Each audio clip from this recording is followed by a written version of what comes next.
able to push the mag out of lane if you have enough burst damage, if you go for the laser rocket build. But other than that, it's gonna be quite tough in mid. Mag should be able to get quite a bit of last hits. I'll see how well this tanker actually plays it. They did actually swap. Oh, they swapped heroes? Yeah. Oh, okay, cool. So they swapped everything up, so BZZ is actually going to be playing on that tanker instead. And then, of course, Solo is going to be playing on the Juggernaut. So I guess they could put Juggernaut mid against the mag. It wouldn't be too bad. He started with the 3-branch build. He even got pulled a salve, so he's got that extra money to go straight in for a bottle. So this is interesting for me. But it's actually an ideal situation for a Juggernaut because you're against a hero that you know you can farm against. You're going to get 6 very quick, maybe even 7 to get that max rank of your spin, and you can be that much more of an impact much quicker. You can be able to go into the lanes, push together with a Tinker with Healing Ward, as well as just run around with the Omni Slash, getting those ganks up. Maybe get a fast face boots up together with a bottle, so you won't really have mana problems, but you still have a Keeper of the Light, so you can just run into the lanes and get mana once you're there, and you'll be able to use all your spells all the time. But I like the decision of having the Juggernaut mid instead, because then it's going to be a melee versus melee. You have Healing Ward, you just put it on high ground, and you're never going to be able to be pushed out of lane by the mag. Whereas you can just spin on the mag, and if he skewers you back, or if he just skewers back, then you force him out of the lane.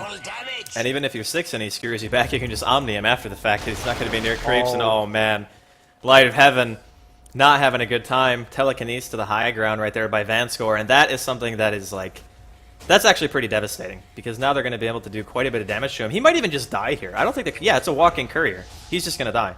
They're just going to take first blood here, which is really good for the supports. Being able to get a first blood like this, they're almost going to hit level 2 from these 2 supports getting it. This is like... the RNG gods, of course, not with the ult there. Vanscore got the kill because y'all missed the actual last hit. But that is like... That's almost insult to injury, Wapwas. That's like getting a start and you're like, okay, this is our last shot, and then... How demoralizing is that? You find a DD, you really want to try to go for a kill because it's 2 squishy supports, there's only 1 disable, and it just slips your mind that you're playing against a Rubik. Especially getting that DD. You can do so much damage against these 2 supports. They only have Lift. Though Lift was enough in this situation, it's still like Lift and Illuminate. You can't do enough to push a Weaver out, but now comes back into the lane, doesn't have his DD anymore, and it's going to be really tough because Tinker has already been able to farm, I believe, 3 waves, and now he's going to get so much closer to his BOTs, being able to get free farm out of that. And even just got Shockwave too when he walked up to that creep. This Light of Heaven is just not having a good time right now, but of course we'll keep an eye on him and see how things progress. But in middle lane, like we talked about, it's going to be Solo basically versus Scandal doing quite a bit of damage, but he is tanking a creep wave. He does have a salve, of course, and a full bottle. Did he just waste his salve?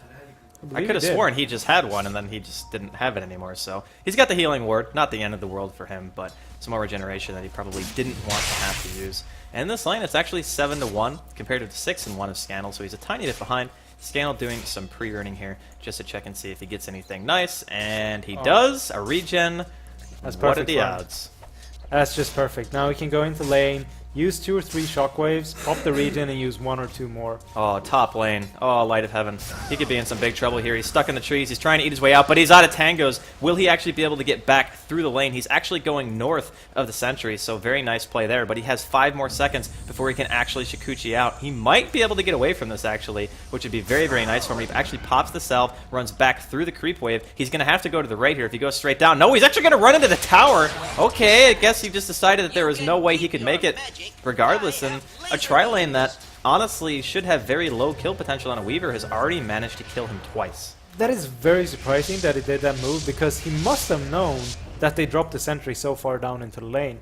And they used the sentry before as well, up when they actually killed him off for the first blood. So a bit surprising by Light of Heaven to be able to be, or to be picked off there. Laser though, level 2, making sure that they got the kill. And here we can see, of course, Solo going up against Scandal in mid, just like last game. And Solo dropping his Healing Ward in the trees here, so Scandal has no way of attacking it down. That's actually a pretty cool move. And I mean, you don't really think about that on, you know, just playing the game, but if you drop the Healing Ward in a place that's inaccessible, you just guarantee that you're going to be able to heal yourself. And not only that, but if you walk out of range, you still get healed for like 2 or 3 seconds. As we can see him applying some more pressure to mid. He's going to go ahead and spin on Scandal. But 2-0 right now in favor of Rock's Kiss. It's only 3.5 minutes into the game, so still much more Dota to be played. I just get this sense of this off lane is going to hurt Empire so badly. I just feel that Empire is not trying to control the game. They're doing some really nice pulling. Dread is still getting experience though. He's almost level 4. He's going to have level 2 Surge up soon, which means that it's going to be even harder for him to kill it off. And Blow Your Brain is taking so much damage from these double ion shells. He can't just free farm in the lane. He's been able to get 20 last hits so far, which is pretty much free farm, but he's had to take so much damage for it though. And Yola's actually made the transition down here too, along with the Van score. So after getting that bonus golden experience from getting the 2 kills on Light of Heaven, they've decided to make the transition to just go into a full aggressive tri-lane. And instead of having the Tinker down here, the Tinker is perfectly content to farm against Light of Heaven now because his nuke damage is going to be that much higher. Here comes the disruption. The Light Strike Array is going to be there. Van score could be in a bit of trouble, but a nice counter illuminate by Yol. Unfortunately, it's not going to be enough. Twista ends up getting the kill right there on Van score, so put Empire on the board. Very nice move there from Blow Your Brain, leaving the creep wave to be able to get in to get that stun, making sure they get the last hit. And that's a really needed kill. Now we get some more experience onto the supports, level 3 up on Mitch, so his nuke potential is even higher at this point, which is very good. But the good thing about that Solo wants his kill. He's got his wand charge. He's got the Omni. He's going to solo kill Scandal, and Scandal also pops the haste rune a little bit too late. If he really wanted to get away from that, he had to have used it sooner. They must have used it sooner, but that was really good mana control out of Solo. Bottom. Dread, Soul Catcher, Unstable Concoction is going to be there, and there's a Telekinesis actually stuns Mitch as well. Dread so tanky, but not quite tanky enough. Yul ends up picking off the Alina in the background, and now Twista going to be in some trouble himself. He's going to be dropping here, so it's a double support for basically killing Dread. Not sure if going on the tankiest hero right there from Empire was the best choice. I do not feel that was actually worth it, because Dread can just move into the jungle now if he wants to. He is going to come down to bottom just to be able to disrupt the farm from Blow Your Brain and keep him from free farming.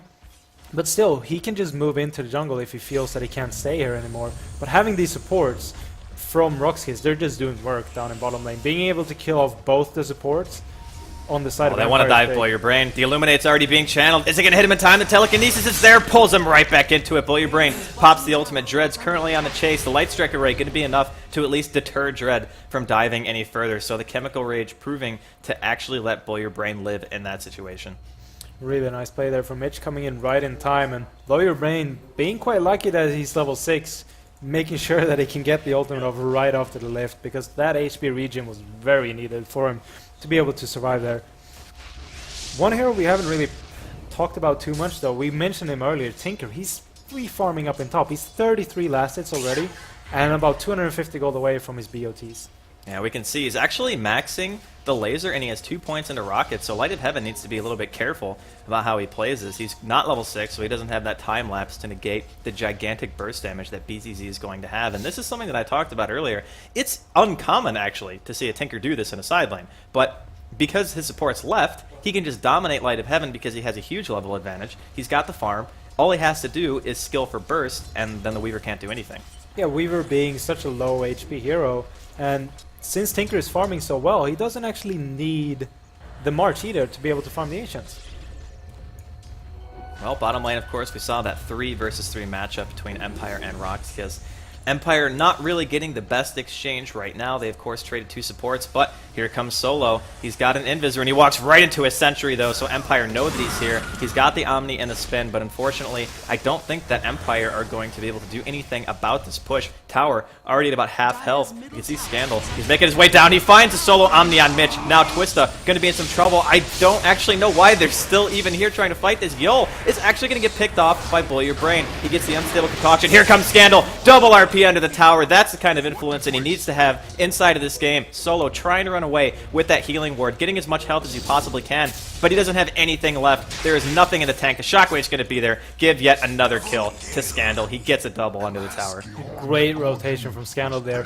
This is the impact he needs to have in the games, and being able to give mag to Scandal is just so big. We mentioned it earlier. He is up there with S4 for contending the best mag in Europe, I'd say, easily, and he's still keeping up with the farm. He's 42 last hits, even though he just rotated bottom to be able to get a double kill. So he's really playing well right now, and that's just going to put him so much closer to Blink Dagger as well. I was really confused at why Empire stood there so long. Like, they walked blatantly past the Sentry when Solo had that Invis, and they just didn't back. You just have to think, maybe if they just backed a little bit and Roxkiss were pressuring the tower, that there would have been a much less costly fight, because they still lost quite a bit there for Empire. Luckily, though, Scandal was able to negate their losses and even make them come out slightly ahead. But more teleports from Roxkiss coming in bottom. They're going to do some de-warding too, and that was actually a fresh ward, so Twista not going to be too happy about that, and he's going to get spotted by Vanscore. Not entirely sure if they want to go on it. Twista apparently just not paying attention. His teammates are not anywhere near him right now to help, but Scandal is teleporting down. Will Twista end up going down? It looks like he will, and the double nuke from BZZ, so powerful, but he's completely out of mana. It ends up going down to Scandal. He skewers in, manages to get the kill. Mitch does end up dying, so it's 2 supports for BZZ. Probably worth it to a small extent right now for Roxkiss. Ion Shell is going to be used on Solo. Can he get close enough to spin and be able to get this kill? Looks like he's going to decide otherwise. Blow your brain. Just sitting in the lane, keep on farming, which is really good for him, but I believe both supports actually did go down there if Mitch didn't make it out, so great TP in from BCZ. Of course, having those boots of travel. He doesn't actually have rearm yet, so now when he spawns, his boots of travel are going to be on cooldown still. Hasn't finished off the soul ring, but it's going to be TP'd down in bottom by Yol, so they're just going to pressure this tower, see if they can get the first tier 1 of the game. Well, the one nice thing that Empire can think about right now, as we can see top, is Light of Heaven. He's got some very needed time to hit some creeps, because he has definitely not had the start that he's looking for. But as you said, Roxkiss pressuring this tier 1, healing wards down.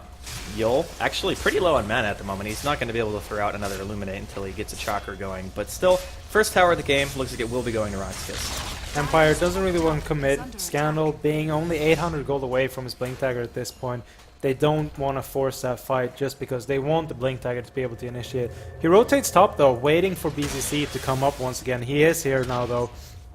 Just TP it up with his BOT, so they clearly expected that. Oh, Scandal wants it. He actually whiffs on the RP, just barely out of range. Boots of travel quite fast. Scandal taking quite a bit of damage himself, and there's also going to be a stolen Shadow Poison. This might actually be enough to kill him. Scandal trying to go away. He will die. Vanscore, with the stolen poison from Twista, ends up getting the kill on Scandal. Very, very nice reaction, and Scandal, he's been playing really amazing up until this point, but that was the first blunder I think we've seen him have. That long-range Shadow Poison, that was just on the edge to be able to get that kill.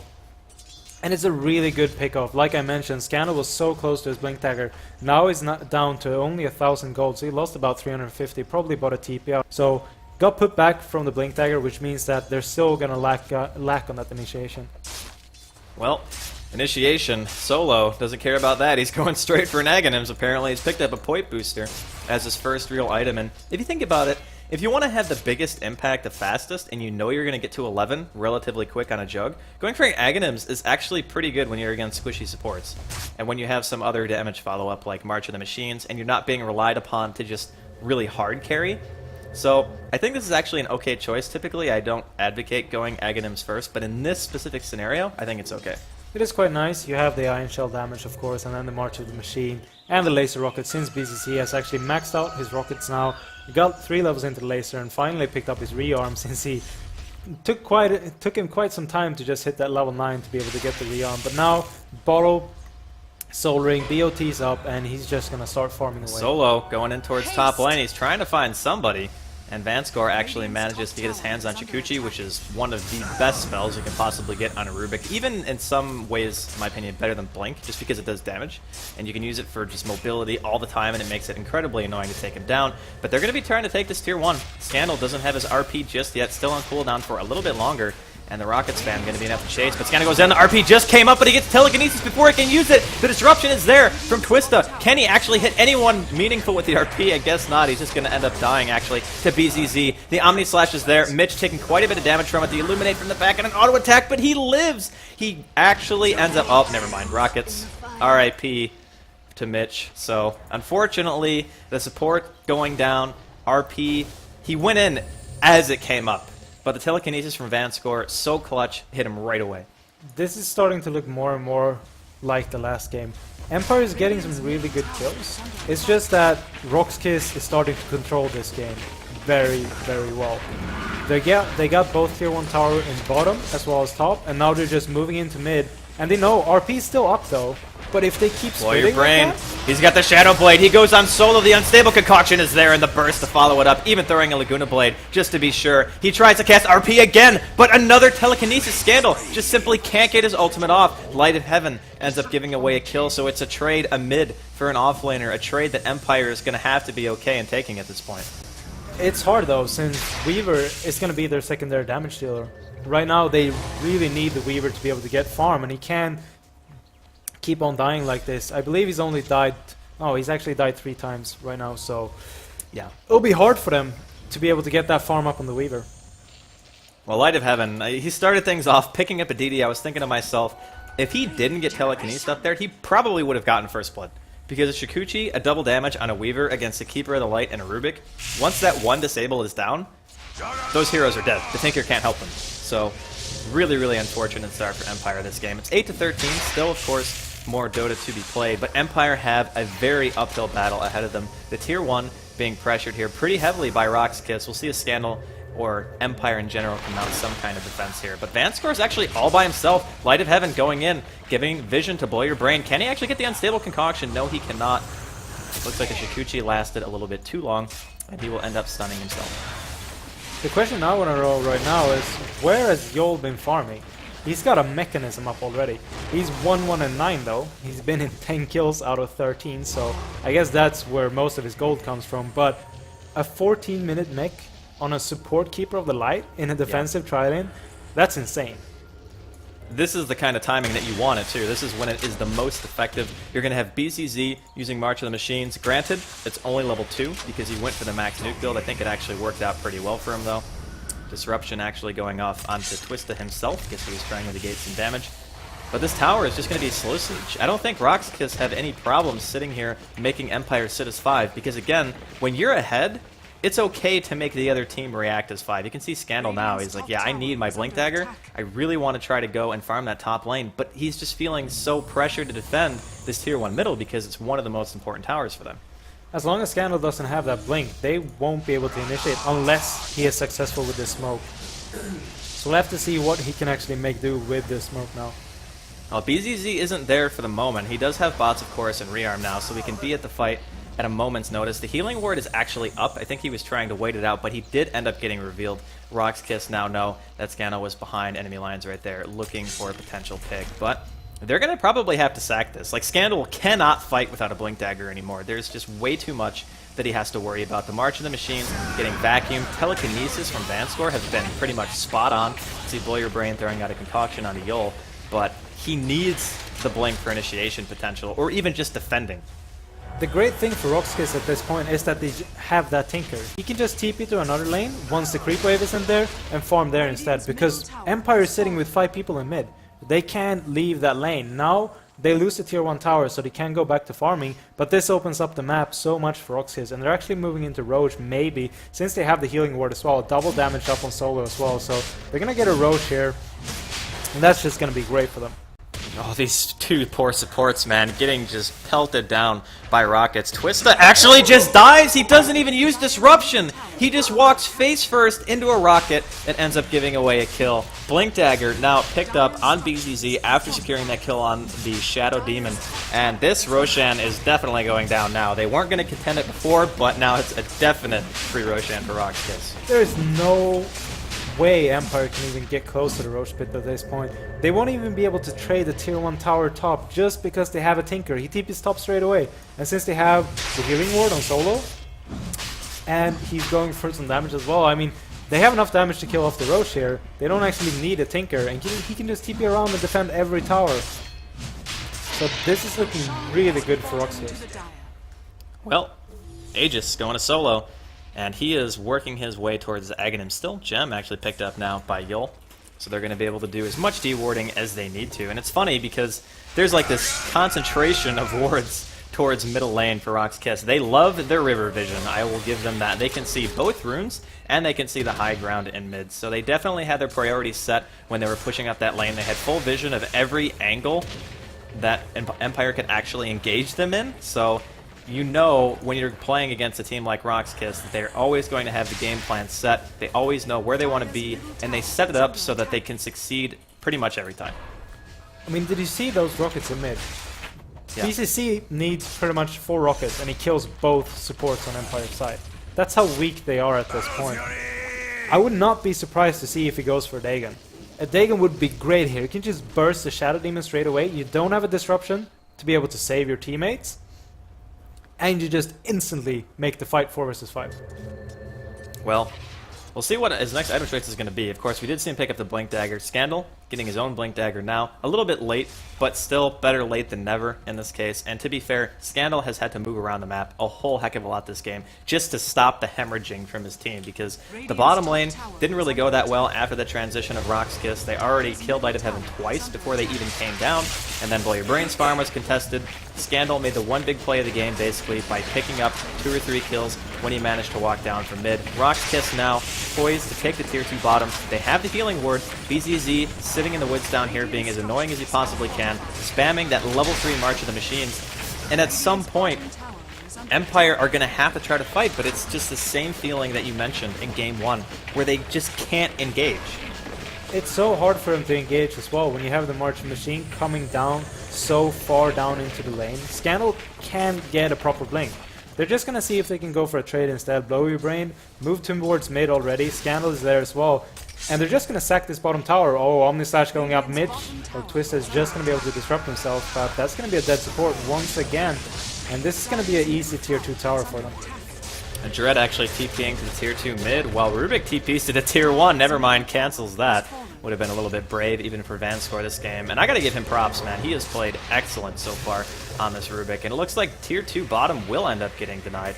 Blow Your Brain and Mitch are both here. So more gold that Rock's Kiss could have gotten, not necessarily going their way, but still, the dead tier 2 is much lost map control that Empire really can't afford to give away. That dead tier 2 means pretty much that Empire can't contest the next Roche either, unless they get a lot of map control, a lot of wards out, and a lot of pick-off kills. And at this point, it doesn't look like they're going to be able to get that, so they just need to farm up, make Roxas come to them, and then just win the fight with a big RP. RP is going to be the last line of defense, honestly, for Empire. That is outside, of course, Blow Your Brain, who is still sitting at the highest net worth as the Alchemist, but it's not normal Alchemist farm. You know, typically when you see him free farming in net worth, he's like 50% higher than the next person, because that's just how he functions. But Blow Your Brain got pressured pretty heavily in the laning phase after the first couple of minutes, and you can see that reflected in the last hits. At 21 minutes, Blow Your Brain only having 89 CS, that's like really low for him. Typically he has well over 100 at this point, and he's working his way towards maybe a third item. He's got 3,000 gold right now. But speaking of items, what do you feel like his choice needs to be here? I mean, BKB seems like it would be okay, but it wouldn't necessarily be great. It's so hard, because a BKB would be great, because you can withstand the Illuminate then, and you can really get in, but you still need some damage item. Maybe go for an AC, so once you get that RP, you're going to be able to have a lot of attack speed to follow up the damage. Maybe even go for a Maelstrom like you did now, so a Maelstrom is going to be his choice. Might try and go to finish off that Mjolnir after that, or go for an AC in between. I agree with the damage choice, as you had mentioned. It's really unfortunate because Empire supports, again, I mean, I really haven't felt their presence in the game at all. Even when Rock's Kiss made that transition to bottom, and it was a really good lane, like Shadow Demon, Lina, Alchemist, that's a pretty strong, aggressive lane. They put it in a defensive position just to give the opportunity for these supports to move around the map, but they didn't move. Rock's Kiss moved first, and then they still ended up losing the ensuing lane. So Rock's Kiss now grouped up in the top lane, looking to push into the tier 2 of Empire. We'll see if Empire can mount some defense. Double damage here on solo again. That's like the only rune this guy gets. Every time I look at his bottle, he's got a DD. Oh, look at the vision from Roxkiss. Constantly great warding. They knew both Scandal and Light of Heaven were standing on the sidelines there, so they couldn't actually get in to get that RP out. Even though Roxkiss is stacked up, they will know when they come in, and they can just split straight away. Healing ward is dropped. Going to be down here in just a second, but they still have the mech. They still have March of the Machines. They still got Illuminate. That is some serious lane push, and Solo just wants to go for it, man. He gets surged in. He's looking for the Omni. He's going to find Mitch and Twista. Kills them both straight away. No reaction whatsoever from Twista. Maybe could have gotten a disrupt off. Oh, Scandal comes in, gets the RP, but it's only on one. And BZZ going to be just fine with that. Blow Your Brain actually ends up stunning himself and make that 3 down so far on the side of Empire. Actually, 4 as Mitch has bought himself back. TP to the tier 2. And it looks like Scandal and Mitch are going to be able to get away, but man, I don't know what to say. It's like the supports and Empire just, they don't have an impact. They don't do anything these games. They started off really well. Once they rotated down, they managed to get some kills, but they both died for that kill as well. Solo is gonna die to the tower here, so he gets the Aegis pop. But the rotation from Roxkiss supports has just such a bigger impact, or bad wording, but they just have a bigger impact than Empire supports at this point, which is why they're being able to control this game so hard. Well, Rock's Kiss have no intention of backing here. They know RP's down. They're going to spam March the Machines. They even have a pipe. They have a pipe, a mech, they have Healing Ward 24 minutes into the game. And Empire, whatever damage they could have dealt up until this point is going to be totally nullified by just the sheer amount of farm that Rock's Kiss have. You mentioned earlier that Yul had a mech at a very early time, and he definitely did, especially on a support Keeper of the Light. But Dread now, he doesn't even have to buy the mech. He can just go for a pipe instead and stop the shockwave spam from being such a deterrent from them pushing the lane. And they might just get caught out again. I mean, Twista is sitting there. He's going to get the Disrupt off, but not sure how much good that's actually going to do. The Light Striker rate doesn't even land. Mitch going to get telekinesis back, and yeah, he just ends up dying to Van scores. So all in all, it's like Empire just always going to get the Omni. He doesn't find it in time. Solo spotted Twista TPing right there, but unfortunately wasn't ready to go. And this is one of those games where Empire, they had a pretty good plan, in my opinion. It just kind of didn't work for them. I'm really curious to see what BCC is going to pick up here. If he wants to go for something like a Dagon so he can just insta-kill the supports and just keep doing that, because we saw that last fight. They just Omni Slash and Rocket and they died. We hear an RP going off. It's going to be on Dread, but once again, it's a one-man RP, and the Omni Slash from Solo just disintegrates Light of Heaven. Scandal also dying in the process. The melee racks completely exposed. It looks like this could potentially be the end of Empire in the TI3 Western qualifiers. Even if they manage to defend here, the stolen shockwave from Van Score. I gotta say, man, this guy's gotta be my MVP for at least this game. His play has been pretty much immaculate. 2 clutch telekinesis onto Scandal when he's going in for an RP. They call the good game well played. Twista from Empire taps out. That's it for Empire. Make it a 2-0 from Rock's Kiss, and they live on in the qualifiers. Like you said, Van Score has been playing such great games. Even last game with the Bane, he always managed to find pickoffs, and they just kept on getting really, really good rotation. And like I said, Roxkiss just controlling the game from the start, and they just kept that control going, and Empire couldn't really come back. Scandal tried his best, but the RPs weren't really there, and the damage follow-ups weren't there either, so. I don't think I've ever seen a game where Light of Heaven has had such a bad start.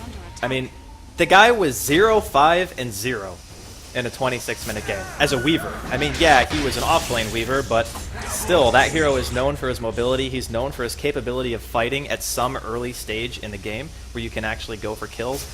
It could have started off so good for Empire in the second game. He got the DD. He knew that he could potentially get the first blood, but I think he had like the blood sense, you know? He wanted it so bad, but he just couldn't. He couldn't get away from the telekinesis and just ended up giving that first blood. And that, for me, pretty much set the tone for the entire game. I mean, the extra experience that the supports got on the side of Roxkiss made them be able to rotate as soon as they hit level 2, level 3. And then they could go down to bottom when they knew BCC had enough farm to be able to stand in lane solo against Light. They just left and went down to bottom to help Dread out instead. And that rotation was really big for them. Well, once again, that's it for Empire. I really wanted them to continue their run in this tournament because I'm such a fan of watching people like Scandal play, but it looks like their run is going to end here. And of course, the players haven't quite disconnected yet, so we're still chilling out, waiting for the score screen. But anything else you have to add, Webboss? I mean, outside of just the overall gameplay, because I think it's safe to say that Roxkiss outplayed them. But even for me, this game, I felt like the drafts were pretty even, because you can see, like, the Alchemist, he was going to get free farm. He wanted to sit in the defensive position. That's one of the heroes that can have that gigantic mid-game impact. And they had a mag. They really had an Empire lineup, what they're comfortable to play with, and what they should win with. At least the Empire that we saw before, they always won with a lineup like this. When they could get the mag, they could get these aggressive supports where they could rotate, and they got an Alchemist, which blow your brains, always manages to get farm on.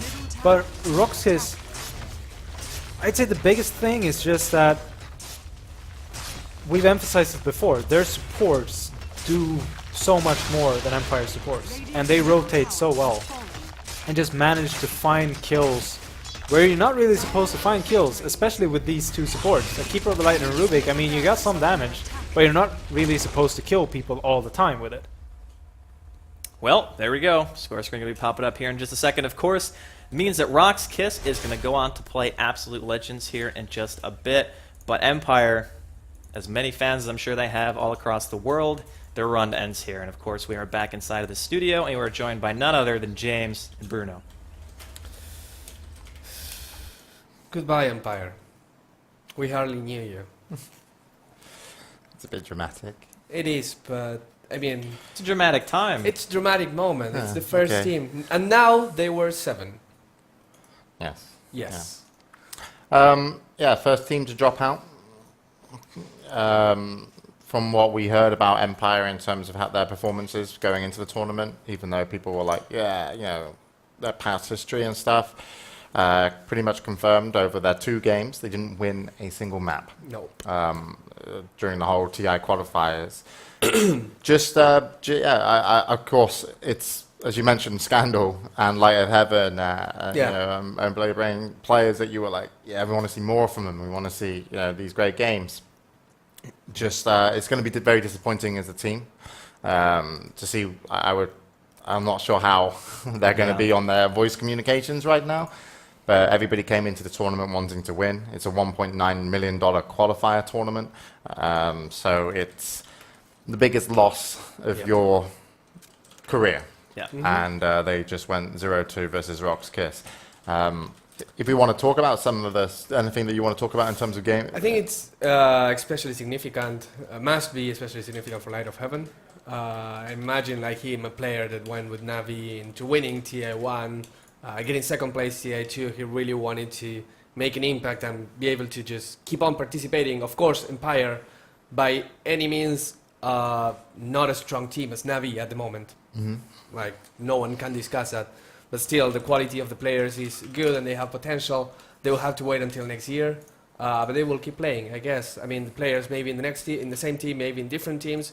But now they're focusing on the next tournament. I can imagine them swapping their lineup. Yeah. To be all fairness, Twister and Mitch, they're either going to have to improve their roles in terms of what they do, or they probably end up being in a team. That's just being honest. You know, I know no one wants to hear that. I know people are maybe fans of Mitch and Twister, but just from their performances over the couple of games, it was like you had 2 different squads playing for Empire, and that's the storyline of how Empire turned out to this tournament with 2 different teams, it seems. In terms of Rock's Kiss, great play. Yeah. They got to play their lineup.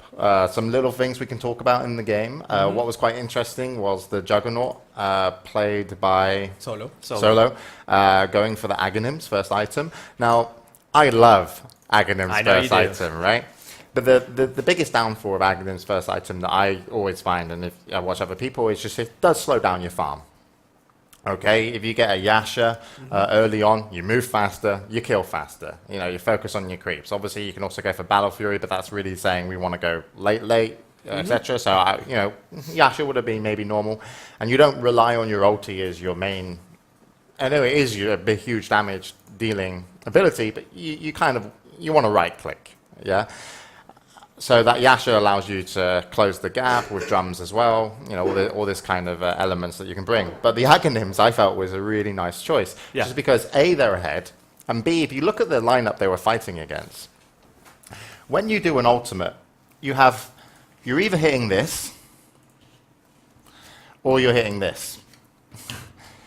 You can't really guarantee anything on the Weaver. So basically, you're probably not going to get RP'd in this game, just because you know that RP is what they're relying on. And the importance of the RP from Scandal is so easy to kind of evade, once you know it's the only important thing. Your supports are rich as hell. Keeper of the Light got his mech, Rubik was the poorest support, obviously playing 5, but it was really well positioned. And actually, MVP goes to Vanscore. For his telekinesis, like picking up Scandal, just absolutely brilliant play from him. But when you drop an Aghanim Scepter Omnislash and you hit a pretty fast level 11, even if you just hit it solo on Alk, solo on Magnus, or split between the two, it's a win. For some reason, was it Twister? Yeah. Playing Shadow Demon didn't react sometimes. There were some odd moments. I think the game was already over, but there were some moments when Disruption would have been really nice to stop the Omnislash. But generally, you saw how aggressive he was. On the tier 2 tower bottom, he would just phase boots in and kill both supports. But the point is the Omnislash in their team composition guaranteed a good split of damage across either the front line or if you were to get at the back line. And it's kind of odd to analyze Omnislash as, is in terms of the ability. But if you think about how Omnislash has been used once before in this tournament, there was a Juggernaut that had to go up versus Chen creeps. I think there was like a Darkseer wall or something on top of it. There was it was just madness. It's like the Omnislash was absolutely zero impact. But versus this lineup, I think it was a really clever choice just to go for that Aghanims because of his levels, and also they wanted to be aggressive, and one kill would win every team fight, and Omnislash allowed you to do that. So odd to bring it up. We don't normally talk about Omnislash being like a big impact with the Aghanims, but I think. And it was really good. And also, if you looked at the net worth, he was barely behind the Alchemist by like 500 to 1,000 gold at any one point during the mid game. And then he actually topped, because of all the kills he got with it and all the towers, he actually topped net worth. So Aghanims, Juggernaut keeping up with Alchemist, that kind of says a lot about how the game's going, and especially the Weaver as well, man. Light of Heaven's Weaver just absolutely had nothing. Super poor. Had a nightmare of a game. The one other thing I wanted to add to the Aghanim thing, this is going to be the last thing I say about it, but the other reason why it was so nice is because if you look at their lineup, they had a lot of heroes who kind of don't want to draw too much attention, sit in the back, do their own thing. And if you go for something like a Manta, it's okay, but Blade Brain was rushing a Shadow Blade, and sometimes you can't react fast enough to get that unstable concoction, so it gives him the tankiness to actually stand in front and not just get instantly killed. And you don't have to worry about reacting with that because it's just flat HP, flat survivability, like you said, nothing else to bounce to. So that's why I was saying I think it's probably one of the only situations where I think that that's an okay choice because it has so much damage in their team. But for me, the Light of Heaven's impact or lack of impact, when the game was basically over, he was 0-5-0. Like, he basically didn't even exist in the game. And that's really awkward for him because he usually has a much, much bigger role. But the supports really just made Roxkiss absolutely crush that game. Like, it was a game won by supports, in my opinion. Yeah, well, a lot of games are, in terms of like supports win games. And you even saw an amazing moment where Rubik, Vanscore, over by the top lane, was able to steal poison. Shadow Poison from the SD and picked up a kill all the way down by the tier 1 tower with a long range poison, and that set, as Web has mentioned, set back Scandal's Blink Dagger by about 300-400 gold, and he was at 1.4 then. And the problem that he had, they knew, Roxkiss knew this, so they went to tier 1 tower mid, and they're like, he doesn't have his Blink Dagger. They're all stood like they want to get RP'd, but it doesn't matter, because it's like there's no Blink Dagger. And the constant damage, and at one point, Scandal was like, fuck this. Don't know if he said that, but he must have been like, he was thinking, fuck this, I cannot stand around waiting for this tower to eventually go down through March of the Machines. I can't skew her in, because every time I have, Vanscore is just telekinesis me up and I'm dead. He's like, he's got nothing. It's like... And then, so he was just like, that tower's going down, I'm going to go farm top. And when they did that, and he was just getting his farm, they took Roche, he tried to take tier 1, they defended, and he still didn't have his Blink Dagger. If he had his Blink Dagger earlier, they would have been able to win some big team fights. Because the team fight composition against, with a good RP hitting just 2 to 3, would have been where this guy would have shined. As soon as you give an initiation, Alchemist would have come in with a stun. These guys would have been able to play aggressive rather than just sitting back and eating rockets from the Tinker, which is pretty much what they did. They've got a horrible taste of rocket in their mouth. And Light of Heaven could have been in those fights if he needed to. If he was, they probably would have got kills and would have been good for his golden XP. And if not, he would have been able to farm. So just delaying that Blink Dagger, some opportune moments, it was too devastating for Empire. They really had nothing going. I agree with you. I think mean, we just analyzed the crap out of that game. Yeah, there's. Yeah, but it's nice to It is kinda nice. talk No, I'm about just saying, it. we just fisted it with analysis. You know? It was so good. AC can't do that. No. Nah, we love you, AC, and we're very sorry AC's not here. We did invite him, We really wanted him and to come. he even rang up and talked about getting his passport to the U.S. embassy, I guess. And then he's like, I've got to drive 300 miles and pay this much, but I'll do it. And then, unfortunately, he had some other commitments, and AC wasn't able to make it over, but we did invite him. Maybe so- next time. Maybe next time, yeah. But we're going to see him at the International, Yep. which will be great, because it'll be really nice to see the big fella Yeah. with all his radio talk. Which actually is his real voice. Like, if you Yeah. believe that he's actually making that voice just for the camera, when you talk to him in real life, he also has that voice. You know, it was cool. It's I very went to TI too. We had the same room, at the hotel. So he would say good morning to me, and I thought I was actually listening to radio. When I woke up, I was like, "You actually sound like that." Good It's morning, so crazy. Jasco. Yeah, it was, Greetings beautiful. and salutations. it was good. It's a great day outside, sitting at 60 degrees Fahrenheit. I don't know what you do over there. Something like that. It's pretty Fahrenheit or close, something. actually. Yeah. Traffic northbound of looking pretty grim, but here's an oldie for all you newies. And then he starts singing you a song. I just be like, hey, wait. Throw money at him. Okay, so let's take a look at the brackets. Let's take a look at where we're going next. We've actually got, because that was a 2-0, we're going to have about an hour where we're going to get some food. You guys at home, you're more than welcome to do what you want. We're not going to tell you what to do, but I would recommend the green curry in Yeah. Turissa. It's It's very really good. It's really very The good. yakiniku also. Yakiniku is nice as well. The Silicon Bag will not be out the whole time. Yeah.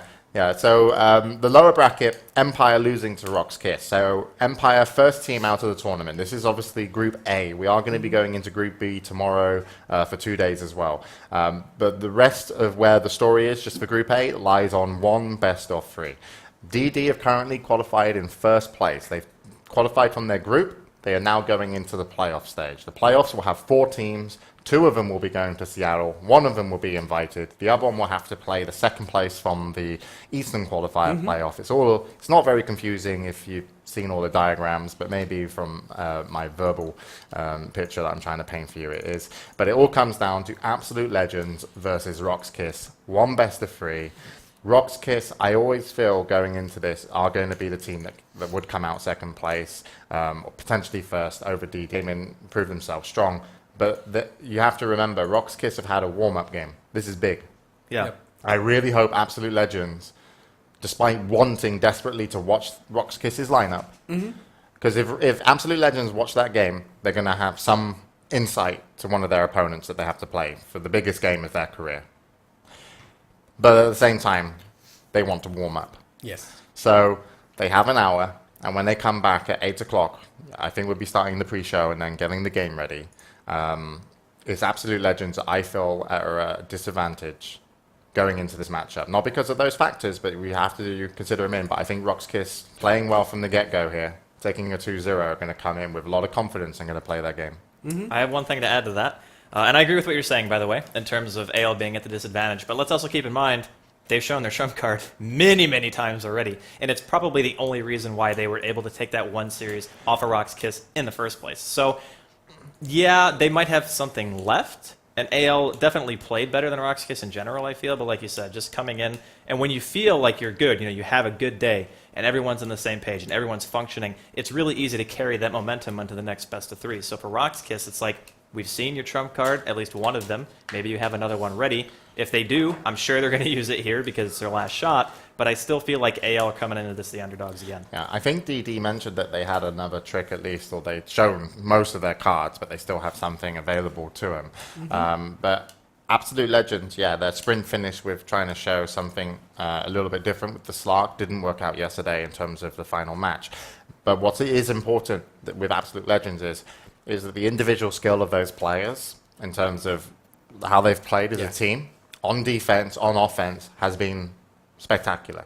It's been very top end. Yes. So they're very good at kind of push strats. They're very good on the defense if they lose map control. By no means, if Rock's Kiss get the advantage that they had over Empire, they're not going to finish the game in the same way. Absolute Legends will not let them. And I expect Absolute Legends, if they don't come out with something kind of like Slarky, they're going to be going for some some big team fights. Darkseer, I can see being in there. I can definitely see Furion, Nature's Prophet being picked up for Absolute Legends, just to make sure that they get the maximum out of the map, even if they're in or out of control, because once you get Shadow Blade, it's a lot to commit to try and kill that hero unless you predict well where he's going to be farming. So Darkseer and Nature's Prophet are two heroes that I think we should be seeing from Absolute Legends if they're going to play like a normal game, because on the defense, you know, they should be able to get a lot out of the map, and I think they should be worried about Rock's Kiss just because how aggressive they can play. So I think a good defensive lineup from Absolute Legends in game 1 might set Rock's Kiss off on the wrong foot. Even if you go for split push, like Ale is known for that. Like you were mentioning, the Prophet Pick and Darkseer are two pretty mobile heroes. Just make sure that they can't ever get map control from you, because that's when Rock's Kiss really start to shine. Like especially in that first game, they picked the Beastmaster, they picked the Clockwork. That tri lane, first off, was brilliant. I loved that play by them. And then they just had this map control where you have a Hawk and you have rocket spam. You can see everything that's going on. You know exactly what you can get away with and what you can't. So for me, keeping them out of their comfort zone is pretty much the only priority. And to do that, you need to make sure that you're consistently applying pressure all over the place. Okay, yeah, so what we're going to be doing shortly, we are going to go to a break. Everyone at the studio is going to get some food and some drinks. We come back refreshed for the second best of 3 between Absolute Legends and Rock's Kiss. Trant is going to load up a lovely YouTube video that McCormick made. It's not ready. In the break. We're going to play it in the break. We can live with Why is it not ready, Trant? Did you not prepare it? No, it's fine. Trans, do we have the video from yesterday with the players' testimonials? Yeah. Can we show that? Yeah. All right, That sounds good. so we'll get ready for our next best of 3. We'll be coming back at 8 o'clock. We might come back a little bit earlier because we might have some interviews and some stuff. But anyway, the pre-show will start around 8. Stay tuned to the channel. Take a break and get ready. And here's a video that we made earlier. Sounds like some sort of arts and crafts show.